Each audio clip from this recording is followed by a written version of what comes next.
So Jessica is an investor in Planet A, from Planet A, I should say, which is a venture capital fund backing green tech solutions.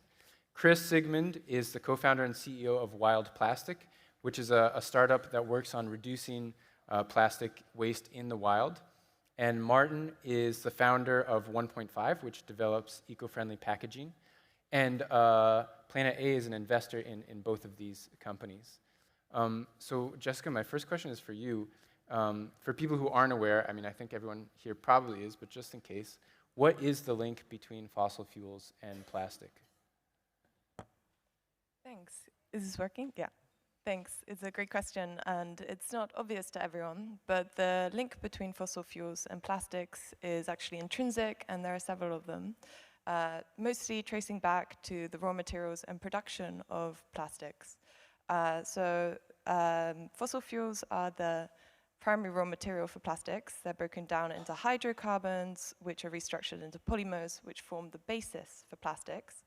And then the production itself is highly energy intensive, predominantly powered by fossil fuels. And then the transportation and distribution of plastics is also usually reliant on vehicles powered by fossil fuels. But the environmental problems caused by plastics go beyond just fossil fuels being finite and causing a lot of greenhouse gases, but also the wastage. So when we incarcerate plastics, it produces a lot of harmful gases, including carbon dioxide. And then a lot of them are not incarcerated, but end up in nature, where they can take hundreds of thousands of years to degrade and often cause microplastics, which are extremely harmful for nature.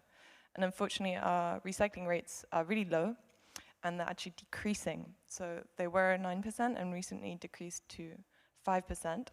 And just to give an indication of the scale of this problem, plastics demand has doubled in the last 2 decades. And now causes 3% of greenhouse gases.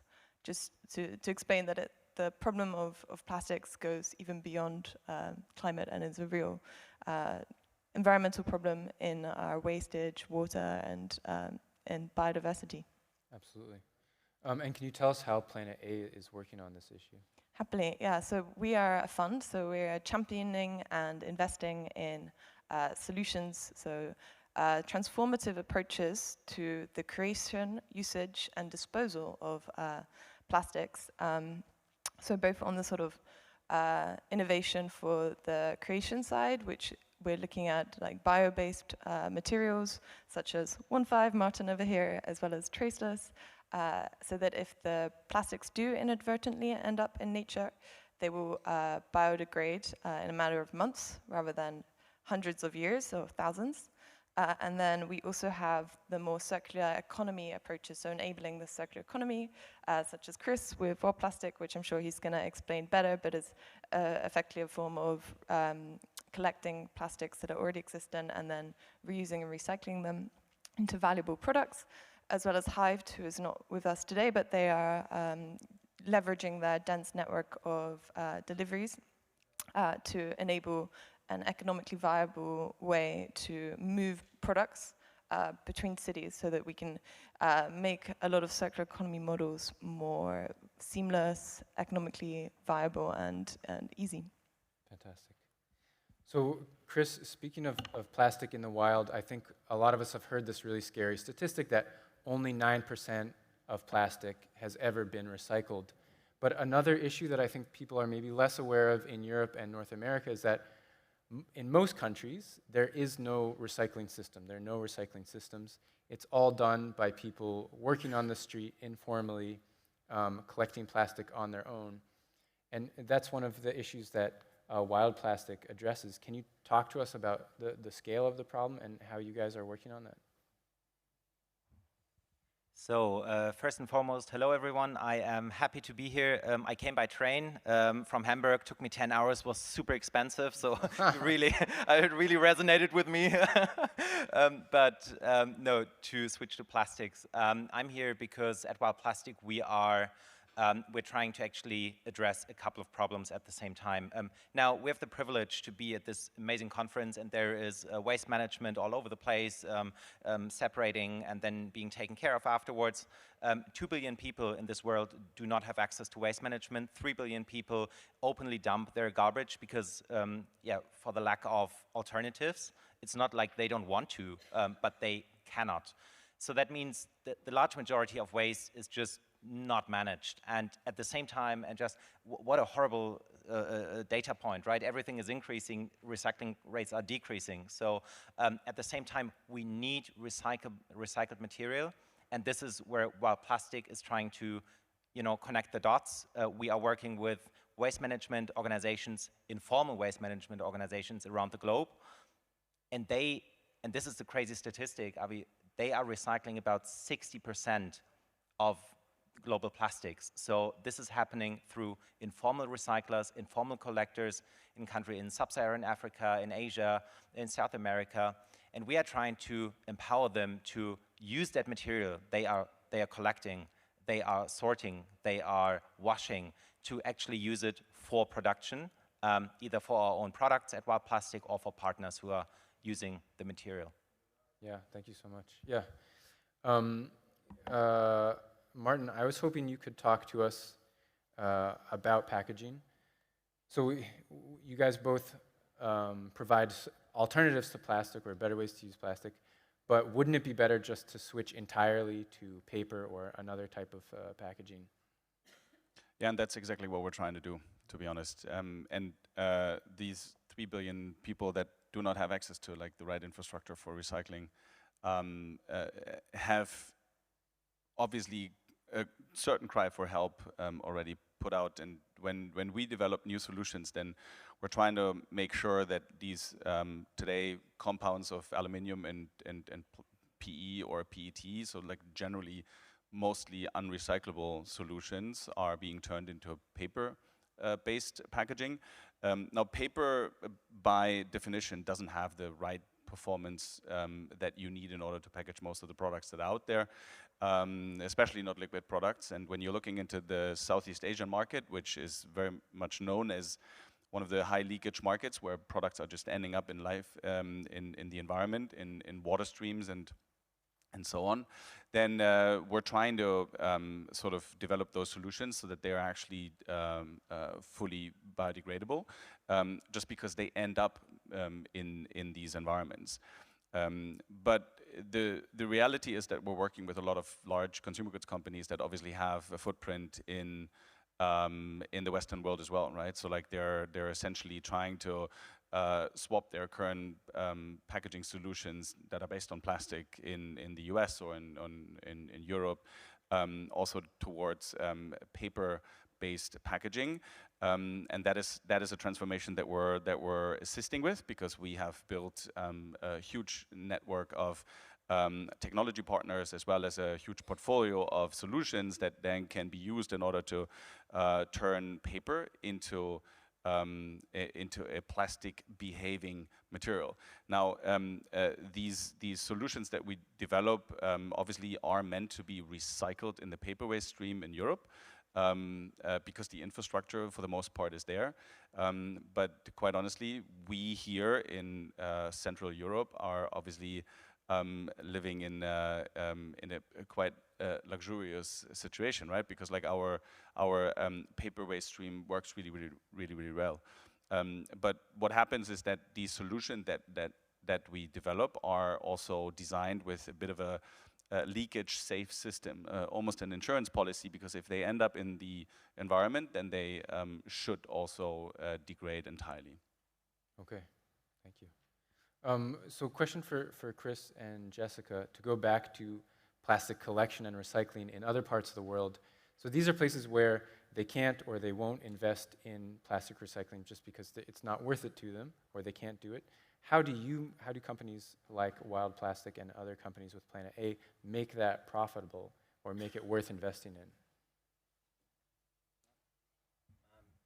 Yeah, I mean, Avi, it's a good question. It's actually the who pays for it question we had before about train rides. And I mean, recycling is it's fairly expensive, it's energy intense, so you need to pay for it to get it done. And at the same time, the oil price now is plummeting again, making virgin plastic really cheap. And if I'm looking at the price comparison, recycled plastic is just much more expensive in many cases than virgin plastic. And how, I mean, it makes me mad, really, if I say that, because it's just so, it's so obvious. Like, so who does it then? So who is making the effort? And now to your question, Avi, this is what we're trying to, so this is one part. The other part is at the same time, and this is the good news, the positive news, I would say virtually everyone in this room here is, you know, rooting for more conscious, ethical solutions. 90% of consumers want companies to make the right choices, want a smaller footprint. You know, they want the so they are putting pressure on the companies. And while it's more expensive, it actually makes sense for brands to switch to more expensive solutions like recycled, but that make the customers happy. So at WILDPLASTIC, we are trying to show the brands, hey, if you're using this material, those are the benefits. It's less CO2, it's climate friendly, it's supporting local ecosystems. You are actually paying for infrastructure in, for example, Liberia or Sierra Leone, and at the same time you're cleaning up. So these should be some arguments to do it. Absolutely. Jessica, can you talk about that? To that point, I think you've covered it pretty much. I mean, we have to start off with this green premium to scale these technologies, and hopefully you get economies of scale as we build out production of more bio-based plastics, for example, and as we build out these recycling infrastructures. But it's got to be a collaboration in the end. We can't be having everyone paying a green premium. With the who's pays question, it's also got to recognize that not everyone can pay that green premium.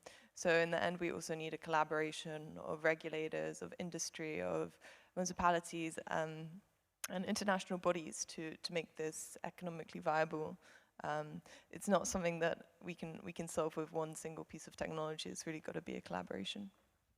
And a follow-up question to that, how does Planet A go about finding other startups? What is the evaluation process for finding new startups to invest in?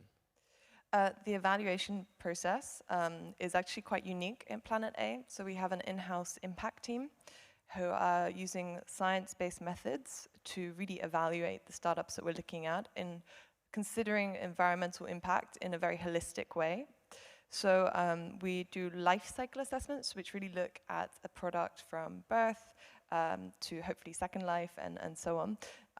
So cradle to cradle, as it's called, and use peer-reviewed methods and publish everything on white papers online, considering the impacts on not just climate, but also biodiversity and waste and water and so on.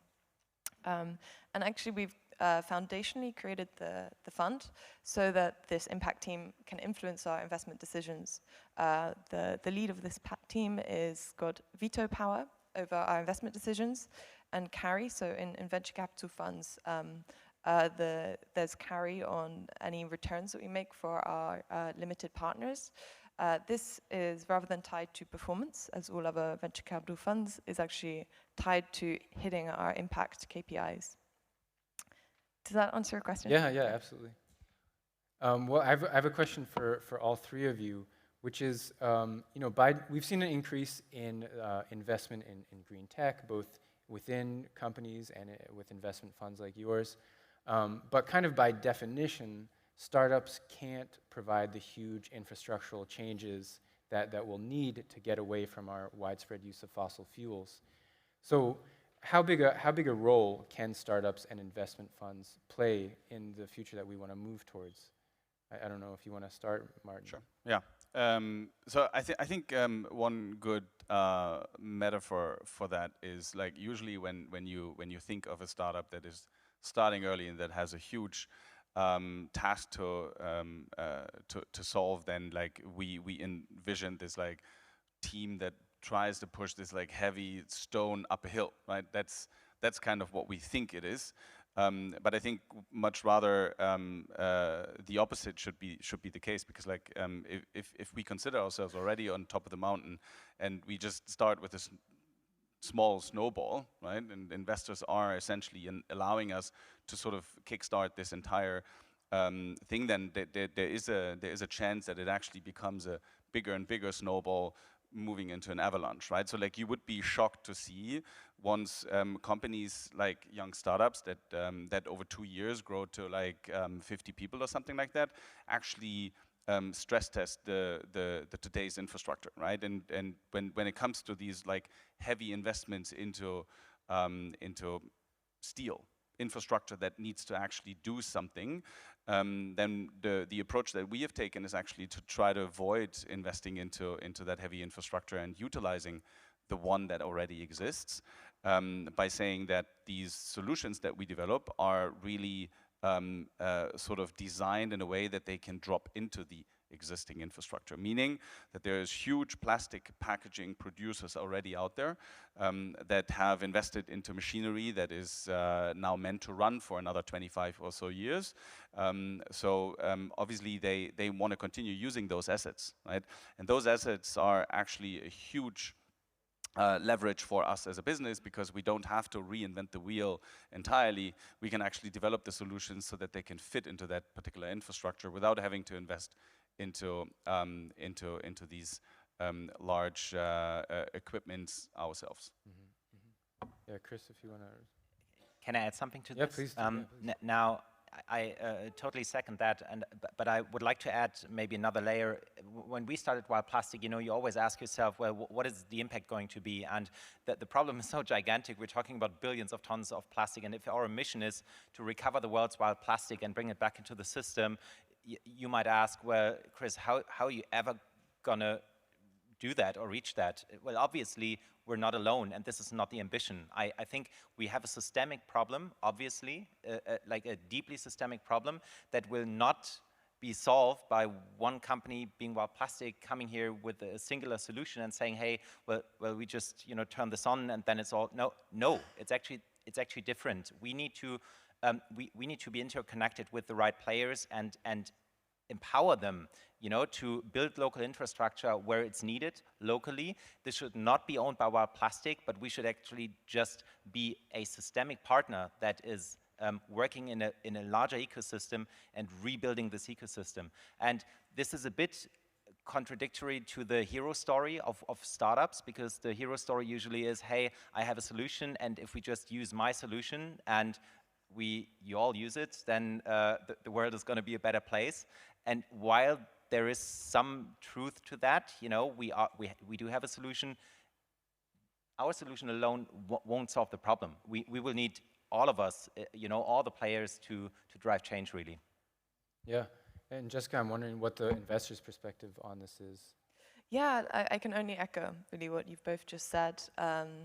We need to have a collective mindset shift from take waste approach to plastic to valuing it as a resource. So we all, as consumers, as industry, as regulators, as municipalities, everyone is needed to collaborate on this. As you both said, there's no single technology that's going to save us from this problem. And there's also some positive signs in terms of policy and regulation that we've been seeing recently. States and nations have been banning plastic, or single-use plastic, such as India and California. And the EU has set regulations so that by 2030, all plastic will need to be recyclable or reusable. So we are seeing some movement there. But at the end of the day, it's slower to move by policy. And startups are able to provide innovative solutions that enable a circular movement of goods already today, and we need that. But also, these policies can't work without us also having technological innovation on the materials that we're using, so that they're not dependent on fossil fuels. So we really need the startups as part of this puzzle. And of course, it will never be them. And then you actually asked about the fund perspective. And of course, it's not possible for these startups to grow or accelerate at the rate that they need to, especially with deep tech hardware innovation. There's many years where it's not profitable. And there's only so much that grants and government support is out there to support these. I'd love there to be more, but we also have to solve part of that puzzle with a bit of venture capital, which is able to take on these higher risk and maybe slightly longer timeframes than other sources of funding. And is it a challenge to convince new investors? I mean, how many of them are looking at this as like a nice kind of opportunity for good optics? And how many of them are looking at it as something that they really want to put as much money in as possible until it works?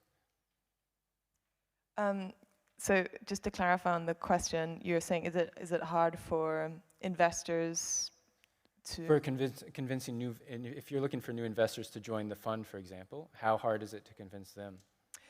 For our limited partners or for other investors, for the startups? Either one. I wasn't on fundraising for the limited partners, but actually I think that they were pretty convinced because there is new regulation coming in, and we have this no greenwashing, no bullshit sort of foundational setup so that we really do back science-based, quantifiably high impact companies. And that's really differentiation that appealed to a lot of limited partners, because at the end of the day, we're seeing regulatory changes. So if you are greenwashing in effect and not actually having impact, you're going to not be bulletproof to the incoming regulation. Consumers are getting more wary. There's much more public awareness about greenwashing. And so from that side, I think we could see that impact is going hand in hand with profits more and more limited partners, not everyone, but increasingly, are abiding or agreeing with this idea that profits don't go contrarily to impact. Then on the hardware, it's been also a bit tricky. A lot of people are quite wary of investing in hardware. But yeah, as I said, you can have crazy returns. They just take a little bit longer, as during the R&D stages, there's just no profits made, and then once you've made the technology and you start licensing it or you start producing it, suddenly the profits soar. So you still get this kind of hockey stick curve, but it's a little bit more angular. Fantastic. It looks like, Martin, you want to respond to that? I just wanted to mention one thing, actually, because it's crazy to see that there are, like, most of the huge consumer goods companies, like the Nestles, the Unilevers, the Procters, the L'Oreals, right? They oftentimes have massive shareholders as well, and these are most of the times actually large sovereign wealth funds, pension funds, insurance companies, infrastructure and private equity funds, etc. So these are like massive shareholders that they have. And it's actually now just recently happened that over 10 trillion of managed capital has come together and has pushed these consumer goods companies to move away from plastic. Otherwise, these 10 trillion accumulated investors would be drawing out their money from these large consumer goods companies. So there is a massive money shift away from those consumer goods companies that are being urged to act, and I think that's a massive shift and really important to see. Yeah, that's very encouraging. Well, thank you so much. I think we're going to wrap up there for this portion. But thank you both. Thank you all three of you. Thanks so much.